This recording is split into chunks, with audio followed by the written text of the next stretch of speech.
Hello, Young Democrats of Spalding County and Young Democrats of Georgia. This is the Spalding County Chapter President, Zachary Fuller. And instead of a meeting today, because of a little bit of contagion scare in our leadership,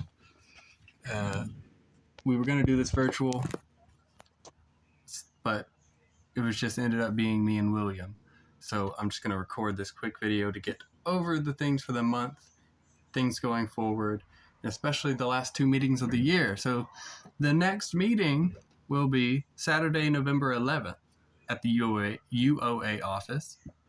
Hopefully it won't have to be virtual again, and hopefully we'll have most of our members show up. We have 14 members currently, so I guess for this meeting I'm going to write down 2 in attendance. But all of our meetings are always posted on our YouTube channel. So just to run through things quickly, here are some dates you need to remember. Thursday, October 19th, 6 p.m. at the Spalding County Courthouse Annex Building. That's the Spalding County Democratic Committee's monthly meeting. If you're a member of our organization, you should be a member of their organization. And if you're too old to be a member of our organization, which is over 40, you should be a member of their organization. They are the Spalding County Democrats.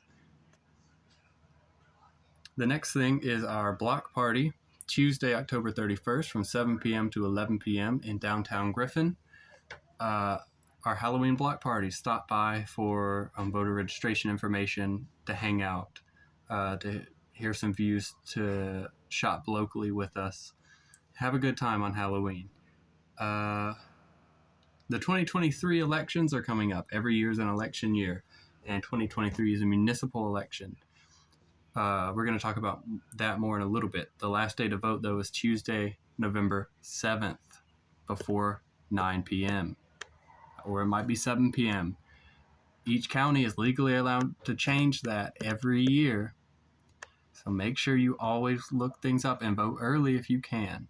And you can vote absentee as well, but you're going to want to apply for that ASAP. It's already past time to register to vote. You should check your voter registration status and register if you haven't already.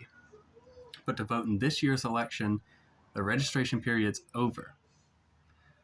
Still, go vote if you're registered to vote. Register for the next election if you want.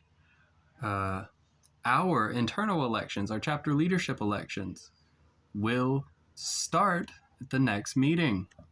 Nominations will be at the next meeting, or announcing your candidacy, hearing from the people running, things like that.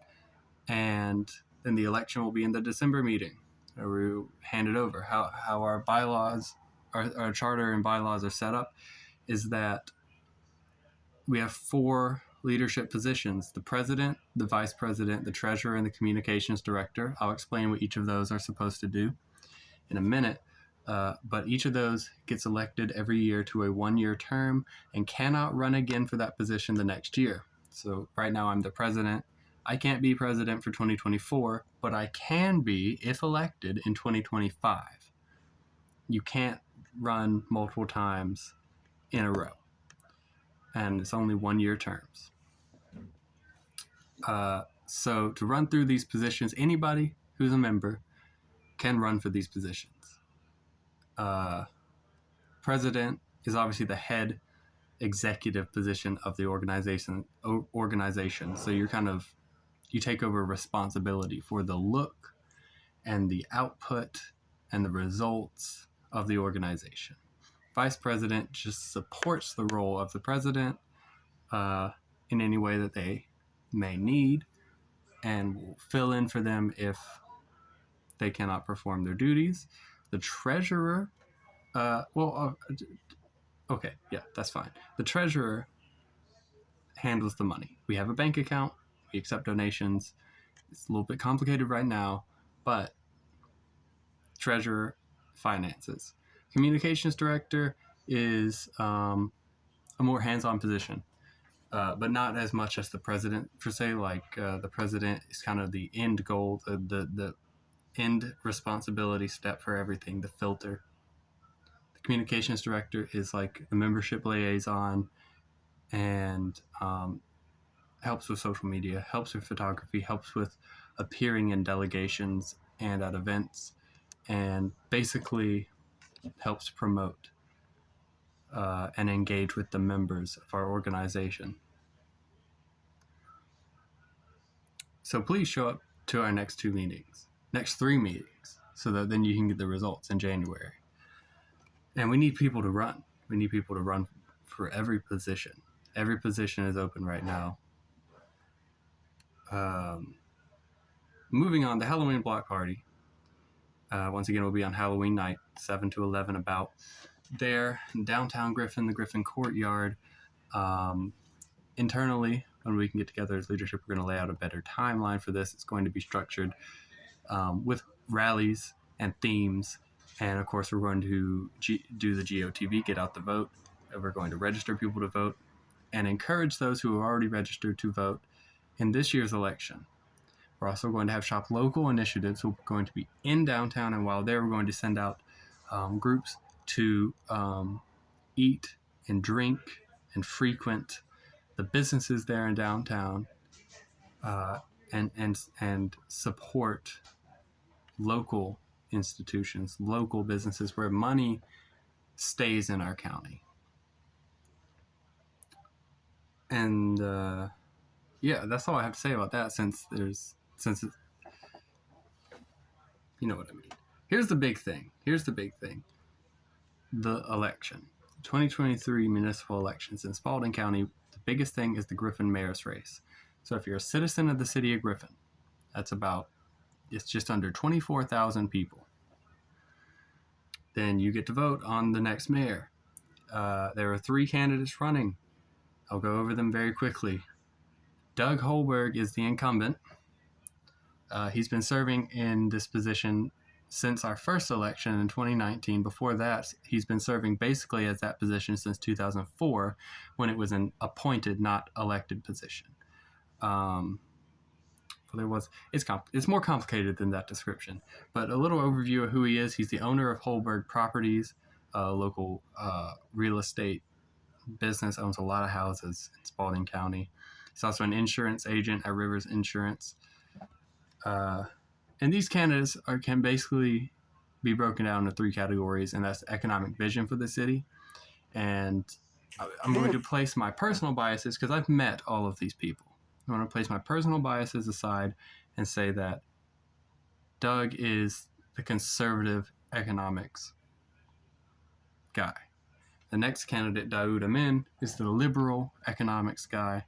And then the new candidate, the challenger, Dr. Yashonda Jones, is the progressive economic policy candidate based on their stated policy positions.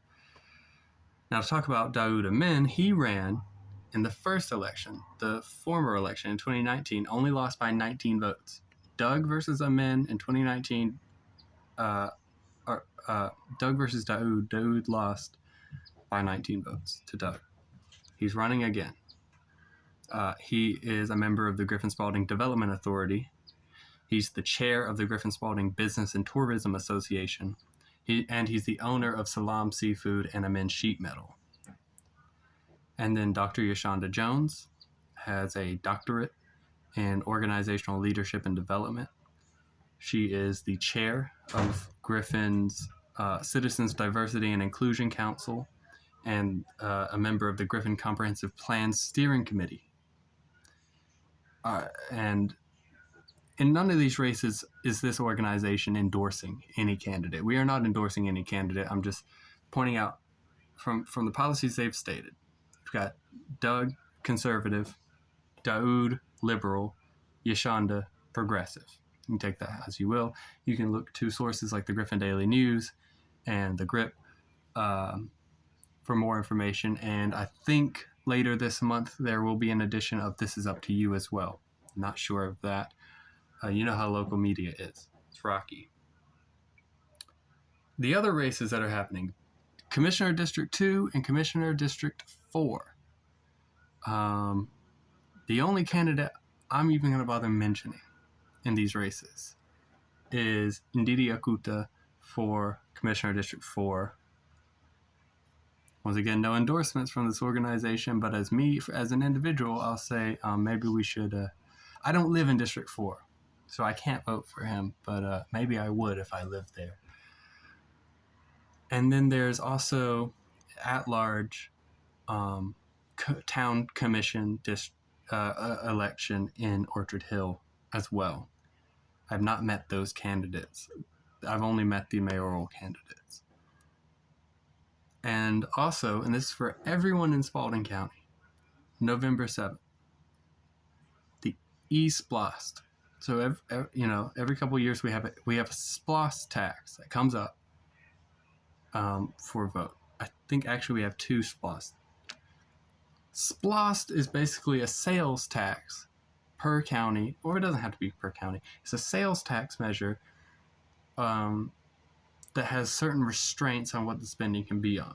So 2021, there was the T-Splost that set up. It was 1 cent carryover from the previous E-Splost. So it's not a new tax. These are not more taxes. The same amount of taxes, they're just changing what the money goes to. The T-Splost was for roads and a couple other things, but most of the money went to road repair in Spalding County. This election is to approve the E-Splost, and I haven't read through everything it's for, but E stands for education.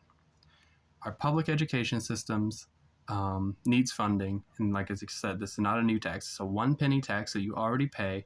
It's just instead of the budget that was approved 4 years ago for that 1 penny tax on every sale, it's a new budget that's supposed to help education. So look into that, vote yes or no. Honestly, I'm just going to straight up say this organization should endorse voting yes on that policy position because it's not a new tax. It's a tax that already exists, and we need to fund our public education. So vote yes on the E-Splost.